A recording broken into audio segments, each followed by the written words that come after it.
Kodangal municipal ప్రజలకు నాకు నమస్కారం.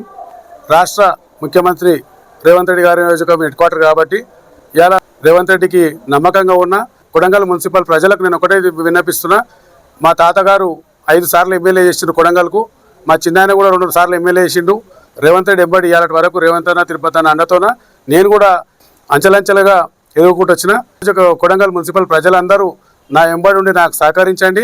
నేను కూడా 2.5 సంవత్సరాల చిన్న మినీ మోడల్ సిటీగా కొడంగల్ని ఏర్పాటు చేస్తా. నాకు పక్కల వేరే రియల్ ఎస్టేట్ కానీ బిజినెస్ కానీ ఏమీ లేవు. నాకు నా ఆశయం, నా సాధన అంతా కొడంగల్ బాగుపడాలనే ఉద్దేశం. ఇప్పటికి కూడా ఏ సమస్యలున్నా 100% తీరుస్తాము. చాలా అందుబాటులో ఉండి అందరి సహాయ సహకారాలతోనే పనిచేసుకుంటూ వచ్చిన ఇవాళ అందరికీ ఎల్లవేళలా పనిచేసుకుంటూ వచ్చిన 24 గంటలు రాత్రి 11 గంటలకు 12 గంటలకు కూడా ఫోన్లు చేస్తే హాస్పిటల్ విషయంలో అయితే నేను రాత్రికి ముఖ్యమంత్రి రేవంత్ రెడ్డి గారిని తిరుపతి సార్ని కూడా చాలా సందర్భాలు 1 గంటలకు 2 గంటలకు ఫోన్లు చేసి లేపి వాళ్ళతో ఫోన్లు చేయించి హాస్పిటల్లో కూడా చాలా మందికి సాయం చేసినాం. ఇలా ఏదున్నా మీ నియోజక మున్సిపల్ ప్రజలందరూ నా ఎంబడి ఉండండి.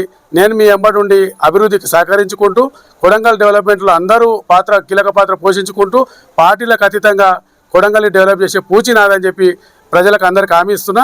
అలాగే 11వ తారీఖు జరగబోయే పోలింగ్లో మున్సిపల్ ప్రజలందరూ నాకు ఓటేసి నాకు మద్దతుగా ఉండాలి. 11వ తారీఖు జరగబోయే ఎన్నికలకు కొడంగల్ కాకుండా కొడంగల్ నుంచి బయట అవుటర్స్ ఎవరు పోయినా కూడా వాళ్ళందరూ కూడా వచ్చి నాకు ఓటేసి నాకు మద్దతు తెలుపుతారని కోరుకుంటున్నాను. నాకు అవకాశం ఇచ్చిన యువసేన యూట్యూబ్ ఛానల్ వాళ్ళకు ప్రత్యేకంగా నమస్కారాలు, అభినందనలు. అలాగే చేకూర్తు కోటేసి నాకు మద్దతు తెలపాలని చెప్పి కోరుకుంటున్నాను.